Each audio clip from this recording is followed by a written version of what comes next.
Hi, I'm Selena, welcome back to my channel, and today I'm going to be talking about my favorite books of 2020. First, I just wanted to address that I have been not posting very much in the month of December and the beginning of January that we've had, and I've been dealing with some health things that I had to, take a break to deal with, but I'm fine, everyone's good, and I'm back now, hopefully. And I'm going to try and maintain a schedule so I can make up for some of the book videos that I missed. This is the first one of those that I'm going to do. It is currently January as I'm filming this. I've read all the books of 2020 that I'm going to read, obviously, because 2020 is in the past now. And let's just get started. This is going to be a top 15 list. I couldn't narrow it down to just 10, but I will say the books from places like 11 to 15 are definitely books that I like less than the top 10, and so they're probably my honorable mentions, if you want to call them that, and the top 10 are like the top 10.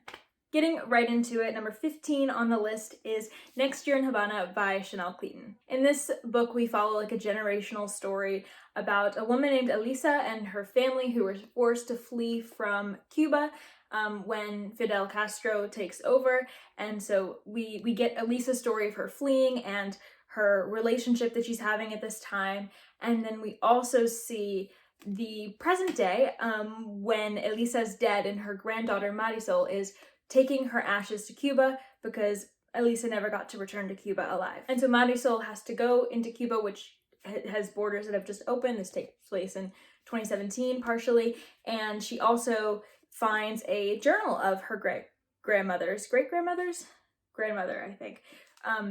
And that's where she learns about Elisa's story. So we're reading Elisa's journals, and we're also following Marisol's discovery of Cuba, her meeting with Cuba and her heritage for really one of the first times. This book is about heritage and loyalty to a country and what that looks like when your country is not in the state you want it to be in, when you're forced to flee from your country. And it just dealt with really complex themes around that, and everything was just so engrossing about this book. The atmosphere, these themes, the characters. I loved this book. Number 14 on this list is The Prince and the Dressmaker by Jen Wang. This is a graphic novel about a prince in 18th century France, I think, maybe early 19th. And we're following this prince who wants to wear dresses and hires a dressmaker who makes him dresses that he wears around the town as Lady Crystalia. And this graphic novel is stunning. I loved this book. I was not expecting to connect so deeply to it and for it to make me like happy cry. It was like instant serotonin. I loved this so much. It explores a lot of like themes about gender expression and acceptance of yourself and others' acceptance of you, and what unconditional acceptance and love looks like. And oh my gosh, it was so beautiful, and it was so joyful and accessible if you're not someone who really wants to read about like trauma or like anything like that. This is a really sweet story that has certain themes around gender expression, and I really, really loved it. Number 13 is a YA fantasy, and that is The Kingdom of Back by Marie Lu. I loved this book so much when I read it. It's since fallen, like my love for this has since fallen. Like I thought this was gonna be like my favorite book of the year, and it's not since I've read it. It's more of an honorable mention now, but I loved this book so much when I read it. It was perfect for me at the time. I read it at the exact right time. And we follow in this book the Mozart siblings as they both love music and both are kind of pursuing music at a young age. We are particularly in the head of Nonneral Mozart, who is the older sister of Wolfgang Amadeus Mozart. And she is just as talented, but she knows there's a time limit for how long she can perform. She knows that her father will be like wanting her to marry once she gets to a certain age, a marriageable age. That's really hard for her because she's very ambitious. She wants to be as great as we know her brother will one day be. And then we also have a magical element to this because we know that in history, we know that these siblings really did have a like fairyland that they would dream up together called the Kingdom of Back. And in this book, the Kingdom of Back is real, and it kind of embodies a lot of the desires and their minds and their relationship and things like that. And I don't want to say anything else, but this book was darker than I was expecting and more whimsical than I was expecting and more heartbreaking and moving than I was expecting, and I loved it. Number 12 on this list is A Curse So Dark and Lonely by Bridget Kemmerer. So this is a Beauty and the Beast retelling. We follow a girl named Harper who is taken into a magical realm in order to aid the prince with taking the curse off of him. It's a very like generic Beauty and the Beast story, but it is done really well. I just really like the execution of it, but it doesn't have like any complete subversion of Beauty and the Beast. So you know what you're getting with this. You're getting a YA fantasy, kind of fantasy romance that is a retelling. I loved the main character in this, Harper. She has cerebral palsy, and I've seen people say that they love the representation in this, and they felt really represented by it. People who have cerebral palsy, I mean. And Harper's character is just so feisty and fun, and she just leads this story beautifully. I loved this book mostly because of how much Harper brought to it, but I also was really invested in the plot and the other characters, and surprisingly the romance. I was really actually into this romance, which it's really not my usual type of romance, honestly, but. And then my number 11 you might be expecting to see higher, and I was as well, honestly, until like yesterday, but that book is Carmilla. This is a gothic classic novella. And it's a vampire tale, and I don't want to say much more. It's just not like any other vampire tale that you have probably read before, especially not like a classic one. It subverts tropes about vampires in very unique ways, and like ways that really, I think work. You might know more about the plot already because there is a web series called Carmilla that sort of retells this in like a modern day, and I also love the web series. But this novella was just such a treat to read. I loved the gothic atmosphere. I loved the vampire story. I loved the characters. I was so invested. I loved the writing style. I loved everything about this. It's definitely one of my new favorite classics, one of my new favorite gothic stories. Okay, into my top 10, and I'm still not even sure if like this is the order I want, but I'm just gonna go with it. Number 10 on this list is The Vanishing Half by Britt Bennett. This is a literary fiction novel about two sisters who are both Black, but they are also light-skinned, and so they also live in a town that is very obsessed with light skin. And so when they leave this town and go separate ways, they both take very different turns in their lives. One of the sisters ends up coming back to her hometown with a dark-skinned daughter, and then we have the other sister who marries a white man and decides to pass as white. This story really delves into themes of colorism and racism and familial rifts and what it means to be part of a community and what it doesn't mean. And it really delves into the choices that these sisters make and also the choices that their children make, and just it explores so many topics in such a masterful way. I loved this book. I gave it 5 stars. It was so engaging every time I was to pick it up. Before this year, I didn't know that I loved literary fiction, but I do. I loved this book. I loved the way it was written. I loved the interesting things Britt Bennett did with distance, like in her characters, and narrative distance. I just loved the way this was written. I thought it was genius. Ugh, I don't know if it deserves to be number 10. Ugh, I don't know. Number 9 on this list is The House of the Cerulean Sea by TJ Klune. This is a real celebration of love and family and differences, and it's so sweet and comforting and adorable, and I love it.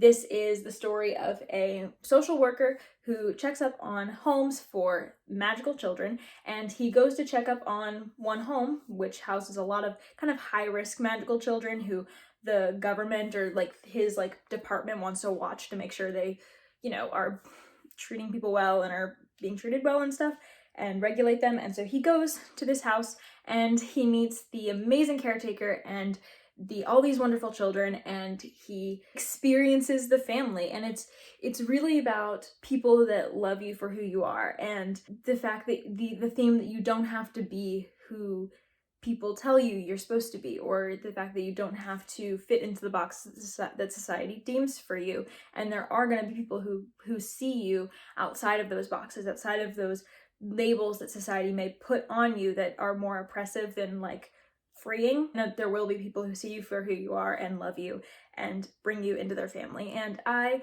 Loved this so much. Another one, I'm just not sure if this is where it should be, but this is where it is. And that book is An Unkindness of Magicians by Kat Howard. So I love this book. This is an adult urban fantasy. We follow the unseen world, which is an unseen magical world in New York, as it is approaching a turning, which is basically a house war. All the houses compete for control over the magical world for the next 30 or so years. And we follow a character, primarily we follow a character named Sydney, who wants to make some big changes in the world and is ready to do it at this turning. She's ready to gain the power and then do it. And she's very, very powerful, but she has to get through a lot of pretty powerful people in order to do that. And this is just a very plot-driven book with non-stop plot that I think was executed really well. It was really my thing, especially at the time that I read it. I really loved this. I thought that this book pulled off everything very, very well, and I loved it. This next one really might need to be higher on the list, but I don't know. Right now it's at number 7. That book is Into the Drowning Deep by Mira Grant. So this is like an adult horror, dark fantasy, sci-fi, something. It's kind of a mix of things. It really reminded me of Jurassic Park because we follow a group of scientists and like just specialist journalists, a bunch of different people as they go out on a boat to the Mariana Trench and they are searching for mermaids. And they find them and they're not friendly to humans. They're actually pretty deadly to humans. And this book was amazing. It had thriller elements, but it's also quite chunky. It's very slow in the beginning, and then when it gets going, it gets going. It is very much, probably not thriller, but like it's very suspenseful, and I loved that about it. I was so connected to all the characters because the character work in this is deep, and you spend a lot of times in their heads before we have action start happening. And that character work just really carried me through the whole suspense, and the plot was so good. The suspense was so good. Oh my goodness, I was so invested in it. There were some things in the ending that I didn't love, but once I sort of readjusted my expectations of the genre and I got over it. It was great. It reminded me a lot of the Jurassic Park movie, and the Jurassic Park movie is like my favorite movie. And so I loved this. It probably should be higher if I think about it. Ordering things is hard, especially when they're all just such good books. So numbers 5 and 6 I'm going to talk about together because they are part of a series, and they are the Beartown series. So I have Beartown and Us Against You. I would put Us Against You a little bit higher than Beartown because I really loved Us Against You. Beartown was a little bit slow at first, and then Us Against You because you already knew the characters, and it really did get going plot-wise a lot faster. I was hooked more immediately than I was with Beartown, but I loved both of these books. This is a series. There's going to be a third book, but it's just 2 books right now, but it's a series about a girl in a Swedish hockey town who is raped by a hockey player. And so we follow the reactions of the town as they are forced to reckon with this trauma that has happened to this girl by a perpetrator that they are not wanting to really recognize as such. Or a lot of people aren't. We see people who handle this the best they can and who try to support the survivor, and we see people who do not support her at all, and we see people who try to stay out of it. We see the perspective from the team, the coach. We see people who arguably could be considered complicit or just feeding into the culture around this town and around misogyny and assault and power.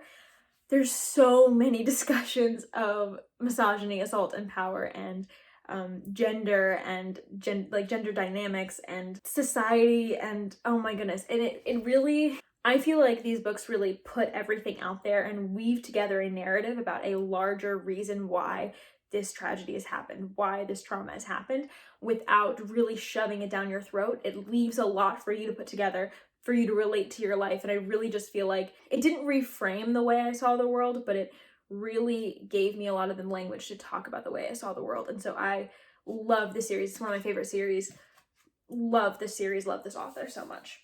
Numbers 3 and 4 I'm doing a similar thing with because they are also part of a series and I want to talk about them both together. And they are Skyward and Starsight by Brandon Sanderson. I would put Starsight higher than Skyward because Skyward I would say is more character driven and Starsight is more with like a fun plot. And as much as I love Skyward and as much as I love Spence's character, I do think the fun plot in Starsight and just where it goes just won me over a little bit more. But these are basically equal. I love these so much. They're also one of my favorite series. These two books are Brandon Sanderson's YA sci-fi series. They are really fun, really fast-paced. We follow an amazing character named Spensa as she is trying to prove to her people on this planet of detritus that she is trustworthy enough to be in the military, because her father actually deserted during a major battle, and so the military of their planet doesn't really trust her to not do the same thing, and so she's trying to fight kicking and screaming and to get into the system and be a part of this military that doesn't really want her there, and she's trying to get into training. I love Spensa so much. I love the other characters. I love the plot. Sanderson always has just such intricate plots and masterful plots and such fun plots. This one has a lot of twists and turns, and Sanderson books always have that, but I especially thought that these were amazing, and I really, really love these books. My number 3 favorite book is I don't know whether it should be here because it's really hard to compare to the other books, and I still think that it deserves to be high on the list. It's just hard. I don't know whether it deserves to be higher. I don't know whether it deserves to be lower. Did I say number 3? This is actually number 2. We're on number 2. Number 2 on this list is The Boy, the Mole, the Fox, and the Horse. I love this book. This is just a little, I've heard it called a comic, and I sort of agree. It's just like a book where that you sort of flip through. It's a collection of moments between friends, a boy, a mole, a fox, and a horse, and them going through life and sharing their life lessons with the reader, basically. There's beautiful art and just a couple of words on each page, or sometimes no words on each page. And it's such a beautiful book that just the concepts it discusses, the things it discusses, the reassurances it gives, the themes it goes over, just really touched my heart, and I loved reading this. I read it twice this year. It's the only book that on this list that I read twice, that obviously because it's so short. I've recommended it to people, I've read it with people. It is really so special to me because of how it has touched me and also like other people, and it was a gift from my aunt, and I love this book so much. I really don't know what else to say because it is a book that, I mean, it doesn't have much of a plot, and I usually need a plot, but the things that it discusses, and in the simple yet poignant and beautiful way, they're just things that I want to come back to all the time. So that's why it's made it to number 2. So for number 1, you may have noticed the absence of a certain series on here.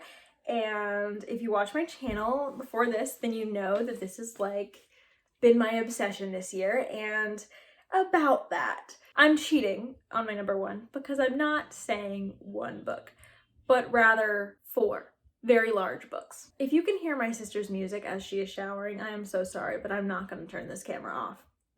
Not happening.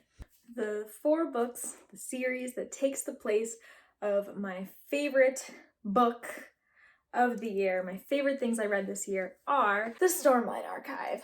Okay, I need to put some of this down. I'm gonna hold up Rhythm of War because this is probably my favorite entry. I don't know, I love them all so much, and I love them for very different reasons that it's hard to say, but I do think that I prefer Rhythm of War just a tiny bit more than the others. Stormlight Archive. I don't even know where to start with the description. Basically, we follow this planet called Roshar as it is in the middle of a war. We follow a specific country called the Alethkar, which is at war with a rival like fantasy race on the planet of Roshar. And we follow basically in the beginning of the series, the first book, The Way of Kings, we follow 3 different people. We follow Kaladin, who is enslaved and forced to carry bridges in the war against the Parshendi, and he is very depressed, very not happy, and he kind of comes into his own. And then we also follow Shallan, who is a thief and a liar who is posing as a scholar to help her family in book 1. And then we also follow a general who is leading the war effort against the Parshendi, but he's kind of disenchanted with it, and he's really concerned that another end of days time is upon them, called a desolation. And that is the best I can do to describe this. This is an epic fantasy. This is character driven. I love these characters. I love the plot. I love every page of this series. I could have read like 1,000 more pages like in each book. These books definitely have their flaws. They definitely aren't fully entertaining maybe the whole way. Rhythm of War mostly was, but every book I sort of have moments where I'm like a little bit less interested. There's definitely criticisms to be had about Sanderson's writing and his plotting and his characters, whatever. but I don't care about those because I enjoy myself so much with these. These books mean so, so much to me. I've connected with these characters and their struggles and their pains. It's just really inspiring and it is so amazing. These books are too good to be true. I love them so much. They have connected with me on such a personal level, and I can't even be objective about them at this point. Like, there's no point in me trying. I just love these books so, so much, and they mean the whole world to me. They mean all of Roshar to me. I love these characters. I will forever follow the series, I'm sure, and I love it. It's my favorite thing I read this year. Thank you guys for watching my favorite books of 2020 video. Thank you for sticking with the channel, and tell me in the comments what your favorite books of 2020 were. Tell me if we had any same favorites, and let me know if any of these favorites were on your worst books of the year video or list or video. Link your videos if you want. That's okay. Thank you for watching, and I will see you next time. Bye.